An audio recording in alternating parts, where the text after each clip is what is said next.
Kak. Oke. Nah, kalian tahu nggak gitu kayak menulis apa namanya pasti kan banyak gitu di antara kan kayak aduh akan wisuda nih kayak gimana caranya gue punya prestasi gitu kan. Nah, apa sih prestasi yang setidaknya tuh kalau misalnya kalian punya prestasi ini itu bisa pas banget tuh dengan tujuan kalian buat S2. Jawabannya adalah kalian punya publikasi. Remember ya, prestasi atau kegiatan di luar kewajiban yang paling cocok gitu untuk karir S2 atau S3 untuk akademisi adalah menulis jurnal. Kayak punya publikasi.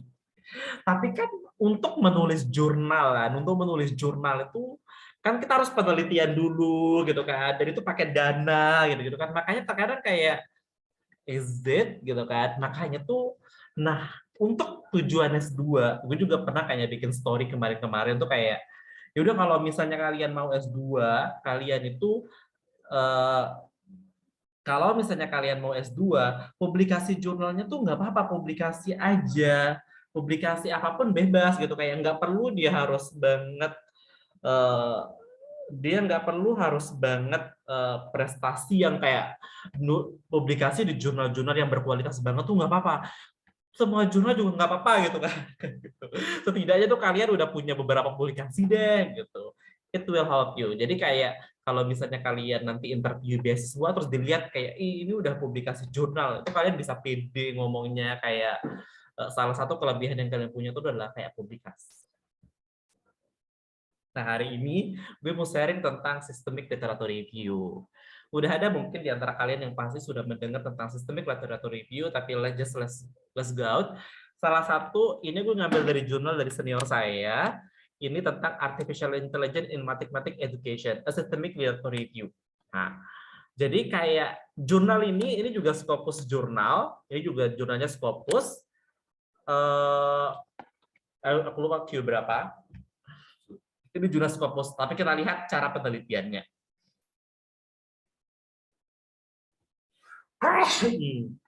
Nah, gimana sih cara penelitian dari jurnal ini gitu kan untuk kita bisa membuat ini. Nah, yang pertama, nah kita lihat di sini.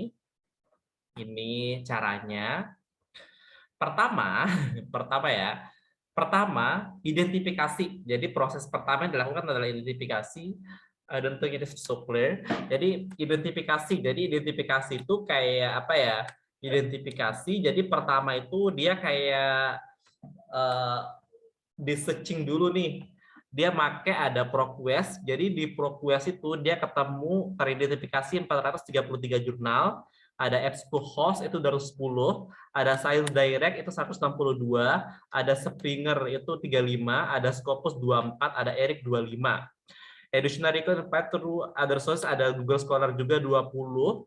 Jadi record after duplicate remove. Jadi yang sama-sama itu dipindahkan sehingga tersisa 854 jurnal. Jadi kayak ada 854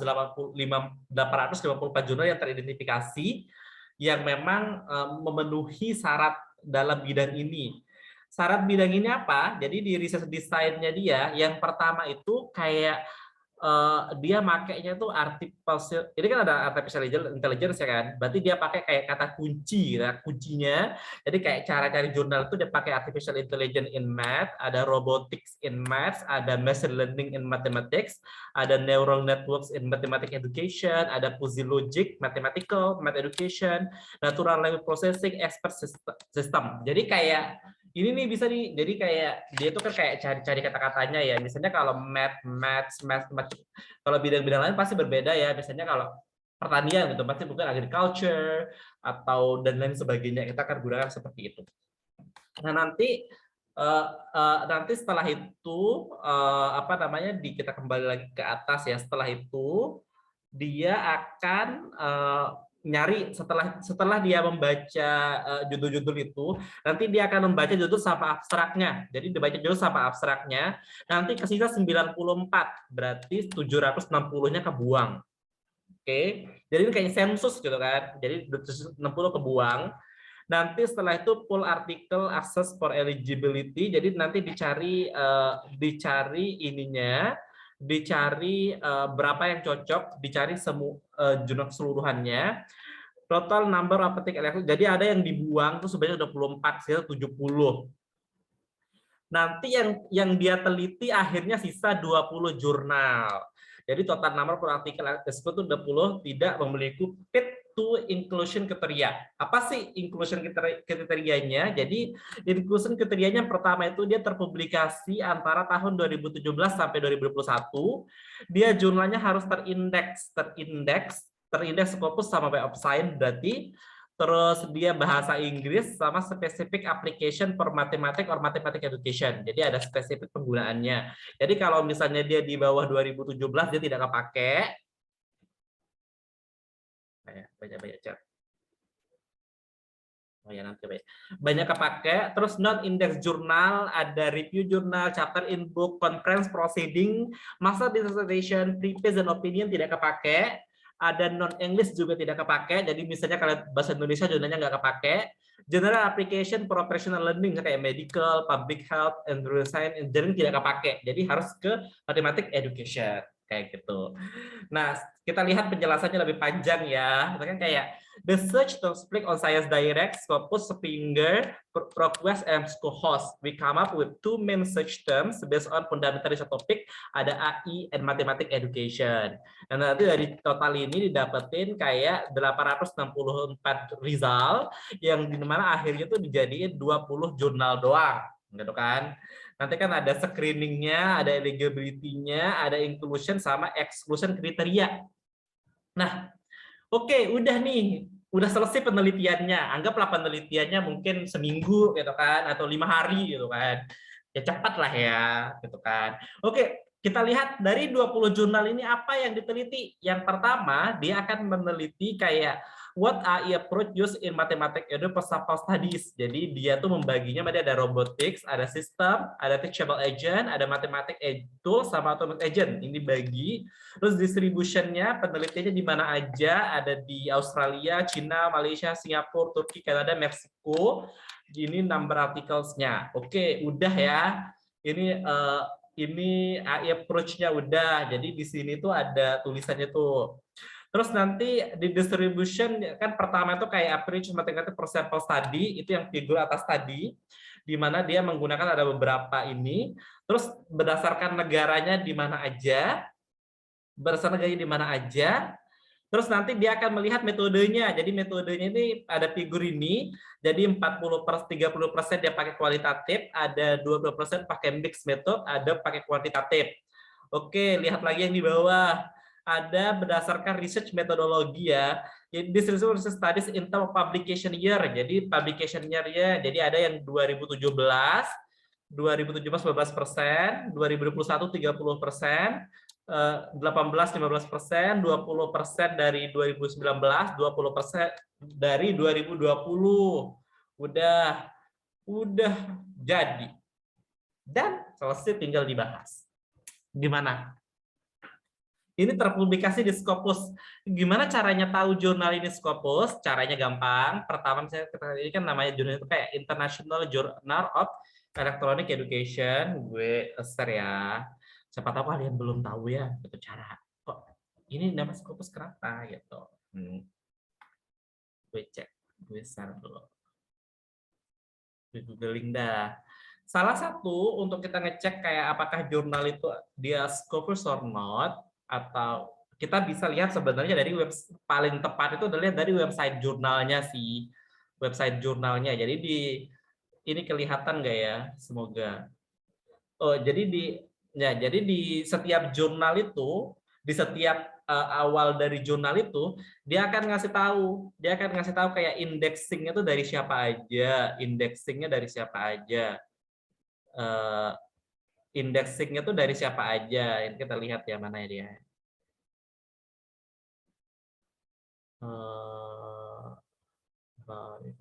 Oh, ini dia nih. Indexing and abstracting. Ini kita lihat apa aja indexing dan abstracting dari jurnal. Nah, dia tuh ada ASGI, berarti dia Web of Science juga.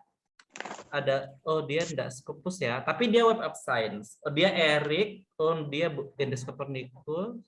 Oh dia bukan Scopus, tapi dia itu kelipat analitik, jadi dia ASCI. Berarti bagus gitu. Sampai di sini ada pertanyaan dulu guys. Bagaimana? Apakah kelihatan mudah penelitiannya? What do you think?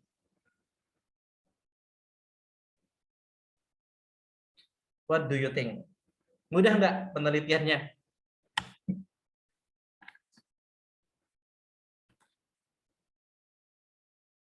Bagaimana penelitiannya? Bagaimana? Oke, aku baca-baca pertanyaan dulu deh ya. Saya baca-baca pertanyaan. Yang pertama, pertanyaan dari Dian Cantika. Jadi sama dengan mengsurvei nggak ya Kak? Iya, sebenarnya kita mengsurvei, tapi kalau misalnya ini bisa pakai aplikasi. Aplikasi itu kayak Publish and Paris. Jadi aplikasi Publish and Paris itu nanti kalian bisa lebih mudah ya mengidentifikasi kayak dari jurnal mana aja, dari source apa aja. Bisa pakai Publish and Paris itu Diva ya. Kak, kadang aku lihat syarat ikut komprehensif gitu cuma submit abstrak gitu. Berarti jurnal sudah ada ya, bukan cuma abstrak doang. Oh, kalau yang ini gini, kalau kita ikut conference, pertama itu kan kita submit abstrak. Nanti dari submit abstrak itu kita akan bayar. Misalnya itu kayak untuk ikut conference kita bayar 500.000 misalnya kan, untuk 500.000. Kayaknya enggak, ikut conference kayaknya enggak nyampe 1 juta sih, di bawah 1 juta lah ya. Itu nanti kalian akan diterima ininya abstrak kalian sudah terpublish sih. Dan selain itu dia juga nanti akan ada presentasi kan, nanti ada dikumpulin makalah poolnya Diana, makalah poolnya. Nanti kalau makalah poolnya kalau mau dipublikasi lagi, misalnya kayak mau publikasi di AIP atau di IOKI, itu bayar lagi, misalnya bayarnya 2,5 juta atau 3 juta gitu. Berarti nanti baru dia terpublikasi di jurnal itu, kayak gitu. Kak, artikel itu bisa diterbitkan di banyak jurnal ya? Aku pernah nemu gitu artikelnya di mana-mana. Nah ini sebenarnya nggak boleh sih, nggak boleh satu doang seharusnya ya, nggak boleh sebenarnya kayak gitu. Nggak boleh ya, satu doang seharusnya, cuma memang dia nakal itu. Nggak boleh. Fokus pembahasannya apa ya Kak? Review jurnal atau cara submit jurnal? Hah? Maksudnya gimana Ratna? Pertanyaanmu kayak gimana? Aku bingung.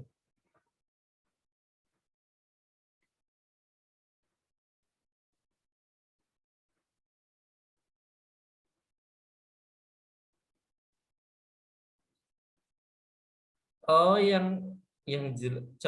maybe you can open your mic. I don't understand what is your question is. Kayak gimana maksudnya?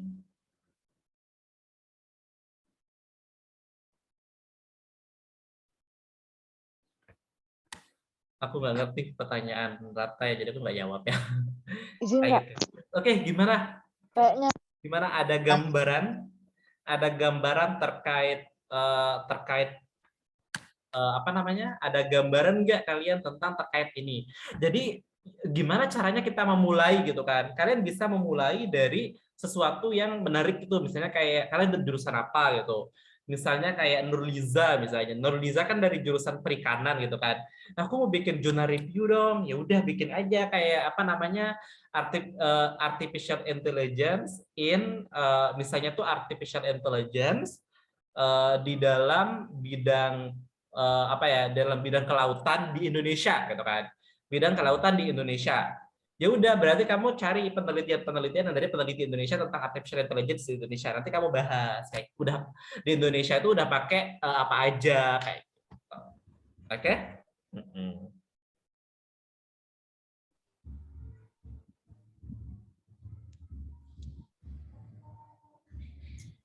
Ini ada yang bertanya, Kak, ada rekomend jurnal tentang plastic eating bacteria. Gampang tuh nyari. Apa tuh? Nyari aja di Google Scholar. Banyak kok. Banyak kok. Gue juga soalnya tuh ada apa ya? Ada student saya yang menulis tentang plastic eating bacteria, dan gue udah baca tentang jurnal-jurnal itu, jadi banyak. Jadi yang pertama kamu lakukan adalah kamu pergi ke Google Scholar. Nanti di Google Scholar itu banyak dah, kamu coba ketik plastic eating bacteria, akan muncul banyak jurnal. Oke? You get it? Halo?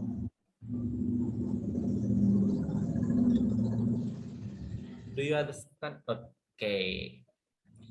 Oke, siap. Kalau gitu, kita akan berlanjut ke jurnal kedua. Nah, kita akan bahas jurnal kedua. Tapi dari sini kalian punya gambaran nggak sih? Kayak ternyata nggak sesulit itu loh buat bikin penelitian, gitu kan? Ini what I hope. Kalian tuh bisa punya gambaran kayak, wow, ternyata bikin penelitian itu mudah ya. Karena kalau ini jurnalnya lebih bagus, jadi jurnal, aduh, salah kayaknya nih screen sharingnya. Jadi jurnal yang kedua ini dia lebih bagus, jurnalnya lebih berkualitas, lebih high quality.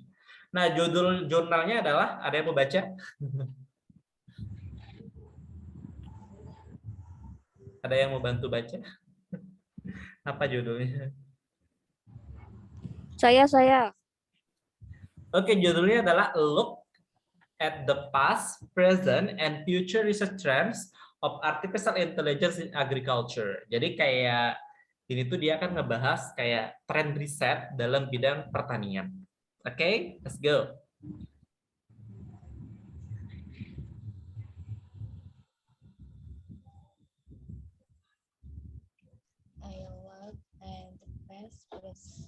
Oke, bentar-bentar. Kita turun ke bawah. Oke, ini latar belakangnya. Nah, ini ada materials and method. Jadi, to analyze the evolution of AI in the agricultural industry in scientific publication, a bibliometric analysis was carried out. The study is based on systemic bibliographical analysis of the relator related to the center topic, following a sequence step. Jadi ada tahap-tahapannya tuh, pertama ada definition of the search criteria. Jadi yang pertama itu kita menentukan kayak kriteria dari search kita, dari pencarian kita gitu kan, keywords-nya sama waktunya. Yang kedua kita cari selection of database, jadi kita ininya adjustment of kriteria, oke, full export of result, analysis and discussion of result. Oke. Jadi kalau kita lihat yang pertama itu search kriteria adalah kan artificial intelligence and agriculture. Terus dari agriculture ini dia dapat riset database-nya itu di WAS dokumen itu ada 586, di Scopus itu ada 3.155. Nah, adjustment research publication index in WAS until 2009. Jadi dia batasnya sampai 2009. Oke, jadi nanti akhirnya dikurangin jumlahnya, nah barulah ada analysis and discussion of the result. Kita lihat two terms, jadi dia menggunakan ada two terms-nya, ada agriculture, artificial intelligence, and agri, were selected for the research and were focused on paper published until 2009. The quotation mark were used to retrieve correct and exact expression, while the asterisk was used in agri to retrieve all potential derivatives of the words. Therefore, agric is used, nah ini dia pakai agriculture, terus dia pakai menggunakan Web of Science sama Scopus doang, kayak gitu. Nah, kita lihat dari hasilnya ya, hasilnya. Yang pertama, evolution in number of publication years. Jadi di sini itu kita bisa lihat yang pertama itu dia tuh dari tahun 1984 sampai 2019 ini kelihatan banget bahwa semakin dari tahun 2019 dia selalu meningkat ya, jadi trennya meningkat. Jadi mostly dari 2019, 18, 17 itu lebih tinggi, lebih banyak publikasi di bidang ini dibanding tahun sebelumnya. Dia mulai itu dari tahun 1976. Berarti makin banyak ya trennya ya. Ini kita juga bisa lihat number of citation per year, jadi ada citation-nya juga. Ini kelihatan banget, jadi semakin tahun tuh semakin meningkat. Sebenarnya penurunan ya dari 2017, 18, 19 itu agak turun dikit, tapi mungkin karena timingnya kali ya. Dan juga menganalisis kayak most influential countries. China is the most influential country in AI in agriculture Scopus with 489 publication, closely followed by the US with 449 publication. Jadi di bidang pertanian, yang artificial di bidang pertanian, ternyata negara yang paling banyak itu Cina gitu. India nomor 3. Nah, gitu. Nanti ada dari Spanyol, Jerman, Australia, UK. Ini dia lihat dari negara-negaranya ya kayak gitu. Terus most influence journal, jadi dia analisis juga kayak jurnal mana sih yang paling banyak ngebahas tentang ini. Nah, dia ketemunya bahwa information and communication technology sama ada beberapa nih.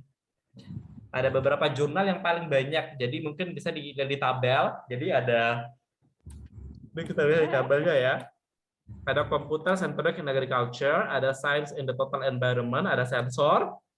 Ini yang paling banyak ngebahas tentang itu.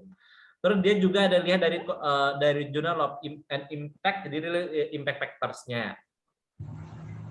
Terus most relevant author and scientific references, jadi ada dia ngebahas siapa penelitinya, ada Hologom, ada George, ini orang-orang yang penelitinya lumayan banyak di bidang ini gitu. Kayak ngebahas data ya. Kalau untuk buat peta kayak gini itu ada nama aplikasinya. Jadi untuk bisa bikin peta kayak gini dia pakai aplikasi. Namanya Pazdalvi. Bukan Pazdalvi sih. Apa ya namanya? Aku lupa ya. Ada yang remember nggak? Aku lupa. I forget. Jadi ini post viewers ya. Jadi kita pakainya post viewers. Tuh udah ada tuh post viewers. Ini ada institution funding sponsor, ada nama dia milik kampusnya, terus ada funding agensinya dari Cina pasti kerjasama dengan Cina. Nah ini ada trendsnya, jadi dilihat ada trendsnya pakai post viewers, udah jadi, dah kayak gitu. Oke, gue udah dapat banyak pertanyaan nih. Nah, menurut kakak lebih gampang nulis kayak fiksi atau kayak ilmiah? Tujuanmu apa dulu, Miftah? Apa tujuanmu menulis?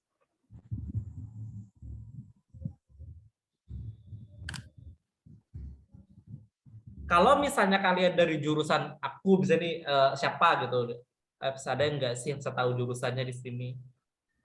Oh misalnya Julfi. Julfi itu kan jurusan kimia. Terus dia nulis karya fiksi. Ya nggak nyambung nggak sih? Ya maksudnya tuh kayak ya nggak, prestasinya Julfi di bidang menulis novel mungkin tidak akan berpengaruh terhadap pentingnya dia buat dapat beasiswa gitu kan, karena prestasi itu nggak cocok dengan bidangnya itu gitu ya. jadi dan kalau masalah sulit tergantung orangnya. Kalau gue merasa fiksi pasti sulit banget sih, maksudnya kayak ya gimana caranya gue bisa menulis fiksi yang enggak gitu kan, kayak gimana caranya gue bisa menulis suatu tulisan bidang fiksi, orang aja saya bukan orang orang social science, ya enggak guys, nggak mungkin kan gitu. Jadi tergantung jurusan lah ya gitu. Yang kedua, apakah psikopatiknya tulis hanya aduh, no, no. Jadi bebas ya, Mipta ilmiah Pipah. Jadi kalau aku sih beda-beda orang, tapi menurutku tuh kalau kalau non fiksi atau karya ilmiah tuh kayaknya semua orang bisa dan diwajibin kan, kayak kita harus bikin jurnal dan sebagainya. Jadi so everyone is compulsory to do it. Ya kan? Jadi kita nggak punya choice. Terus Kak, menulis artikel apa boleh tanpa afiliasi, dan jika hanya satu individu saya boleh kok, sendiri tanpa afiliasi juga boleh. Tapi kayaknya aku nggak pernah sih nulis lihat orang nggak ada afiliasinya. Jadi yang sama gue juga nggak punya afiliasi. Jadi bisa pakai nama kampus previous kampusnya ya kali ya. Ya misalnya lulusan mana gitu ya udah boleh lah taruh gitu kan. Nggak apa-apa, anggap aja berkontribusi untuk apa ya, untuk alumni. Kontribusi apa, gue pernah ibaratnya ditanya apa kontribusi terhadap negara, gue pernah nulis artikel, gue taruh nama kampus tempat alumni saya pada sudah lulus. Apakah psikopatik tulis hanya boleh sesuai bidang saya, sejurusan?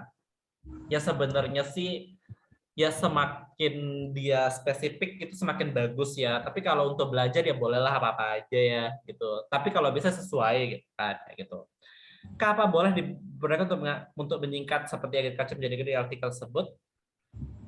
Kalau di artikel nggak boleh sih. Kalau di menulis tuh nggak boleh. Kenapa? Karena Diana, karena kan Karena kan kalau dalam bahasa Inggris itu dia tidak jadi formal, jadi kita tidak boleh menyingkat memang dalam menulis bahasa Inggris. Nah, mungkin kamu perlu belajar kelas IELTS nih. Jadi nggak boleh menyingkat sih. Mostly kita nggak menyingkat. Apakah cara menulis untuk lebih dari dua? Apakah cara menulis untuk lebih dari dua penulis ya? Maksudnya gimana, Mas Catur?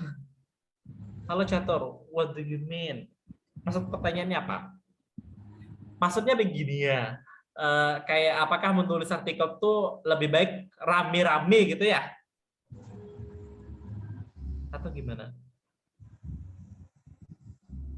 Ya emang ini nih gue kasih tahu.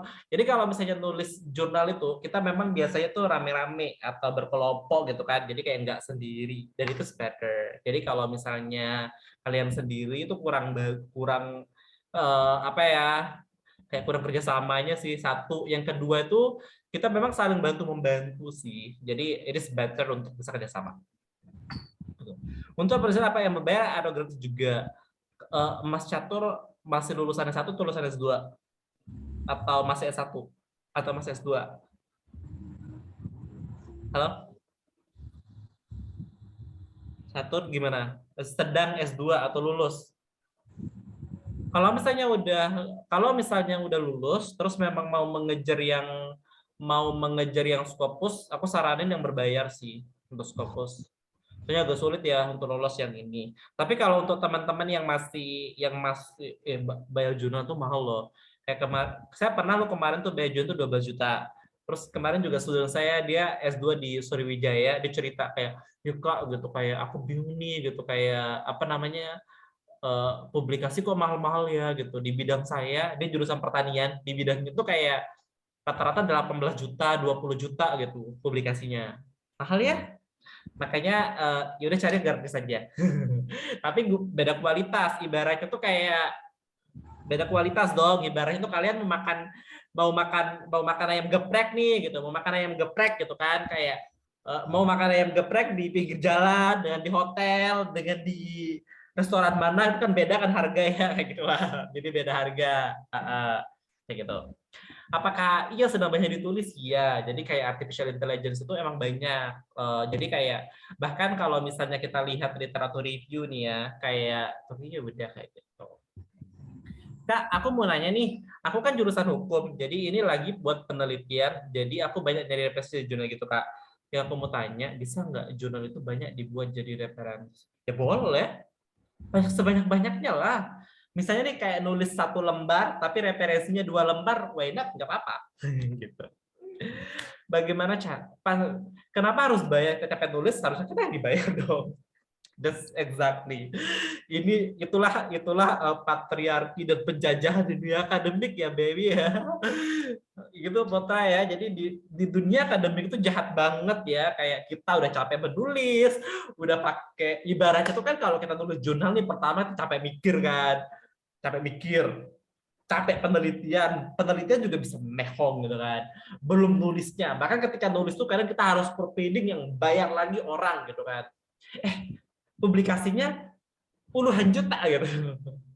Ya tapi memang begitulah kondisinya. Alasannya kenapa, I don't know bagaimana ceritanya kok bisa seperti itu keadaan di dunia akademik ya. I don't know why. I don't know sampai sekarang kenapa, gue juga nggak pernah nyari tahu sih bagaimana story-nya sehingga itu. Tapi di awal-awal itu kayak memang lebih kayak dunia berapa gitu. Keuntungannya apa? Ya kamu bisa terpublikasi. Jadi kayak apa? Kamu tuh bisa publikasi. Kalau nggak bayar ya kamu nggak dapat publikasi gitu. Ya, makanya tuh kan orang yang memang menulis jurnal itu kan kita tuntutan tertentu. Misalnya kayak dia memang mau jadi profesor atau memang dia dosen mau dapat beasiswa, ya udah begitu. Jadi dia terpaksa harus kayak gitu. Ya, memang ada marketnya sendiri. Ya begitulah. Selecik ya. Ya jadi mungkin kalau masih S1 ya udah cari yang gratisan aja deh, nggak apa-apa. Di sosial media banyak sekali penerbit yang mengklaim dapat publikasi jurnal, tapi jurnal tersebut hanya terkoneksi oleh Garuda, bahkan Sinta pun enggak. Berarti sebaiknya hindari penerbit seperti itu ya Kak. Ya jelas dong. Kalau Desta kan udah S2 nih. Desta kan udah S2. Aku nggak tahu. Desta jurusan apa? Aku tahu. Dasar jurusan apa? Kimia. Oh ya, kimia ya. Udah kasih tahu ya kimia ya. Oh, ya, I just forget it. Ya kalau bisa sih jangan ya. Maksud tuh kalau misalnya apa ya? eh, jangan sih. Jadi kalau misalnya apa namanya? Kalau misalnya mau apalagi mau kejar S3 gitu kan, kejar S3 ya seharusnya tuh kalau bisa yang Scopus gitu pakainya. Kalau bisa yang Scopus. Jadi kalau bisa publikasi di punya tuh lebih Scopus aja. Jadi hati-hati. Kecuali kalau misalnya mau S3 dalam negeri mungkin iya. Kalau di luar negeri kayaknya mereka mikir-mikir ya, paling mikir-mikir gitu. Paling kalau misalnya nih kayak oke kamu tertarik misalnya S3 di negara tertentu, misalnya ibaratnya itu kamu mau S3 di Eropa, misalnya di Jerman gitu. Ya kalau misalnya walaupun dia tidak terpublikasi Scopus tapi terindeks di negara itu oke. Ibaratnya kalau misalnya kita mau pakai jurnal tapi buat berkarir di Indonesia publikasi Sinta oke dong kayak gitu. Kak, ada beasiswa kah untuk menerbitkan artikel di jurnal yang ternama? Nggak ada. Bukan beasiswa, kan namanya grant namanya. Namanya grant. Namanya grant ya. Ya ada banyak, banyak. Tapi biasanya di kampus-kampus. Student saya yang kuliah S2 di UGM, dia cerita bahwa fakultasnya tuh dia ngasih dana sampai 50 juta buat mahasiswanya buat penelitian sama publikasi. Dikasih apa namanya? Jadi dikasih dana sama UGM itu 50 juta per penelitian. Untuk ini. Tuh bilang nih beruntung tuh kampusnya baik gitu ya. Ada kalau misalnya LPDP dikasih. Kalau LPDP dikasih dan rata-rata kalau besok S3 dikasih. Untuk publikasi jadi mereka yang bayarin kayak gitu. Oke. Terus bagaimana mengetahui jika jurnal tersebut berupa jurnal predator? Nah, untuk predatory jurnal sebenarnya pertama itu kita bisa cek ya. Yang pertama itu kayak apa ya? Kayak kayak lihat di publikasinya banyak atau enggak. Terus kayak prosesnya cepat. Bisa jadi ya kayak kayak cepat banget gitu prosesnya, kayak nggak nunggu-nunggu udah ada hasilnya. Nah, mungkin predatory gitu. Jadi must be careful ya dengan predatory journal ini. Masuk kayak predatory journal tuh kayak mereka bohong gitu. Hati-hati. Ada listnya juga kalau nggak salah namanya deep list gitu. Jadi deep list gitu. Deep list. Jadi dia masuknya di deep list. Sama di ini juga di apa namanya di apa ya? Coba cek dulu ya. Kalau nggak salah namanya deep list deh namanya. Deep list oh, namanya. Nah dikasih tahu. Tapi I never check actually. Jadi yang masuk jurnal-jurnal predator itu di deep list ya namanya ya.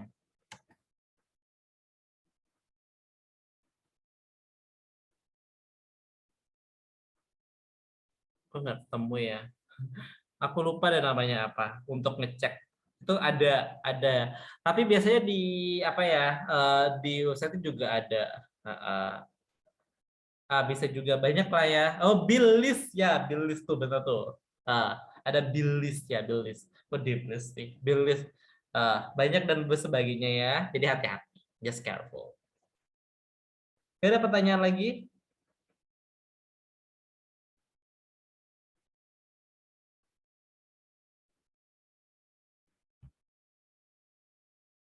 Oke, ada pertanyaan lagi guys. Oke, oke kalau nggak ada ya cukup sekian untuk diskusi kita kali ini. Semoga bisa menambah pengetahuan kalian tentang salah satu cara untuk meningkatkan prestasi adalah melalui publikasi. Oke? Ya jika kalian ada pertanyaan atau ini ya bisa langsung hubungi saya di WhatsApp aja ya. Ya, gue lagi rajin ngebalas jadi I will reply your questions. Thank you semuanya. Bye bye. See you in the next time. Kita diskusi lagi tentang dunia perjurnalan dan dunia akademik. Bye bye. Assalamualaikum warahmatullahi wabarakatuh. Bye bye semua. Thank you. Thank you, Kak.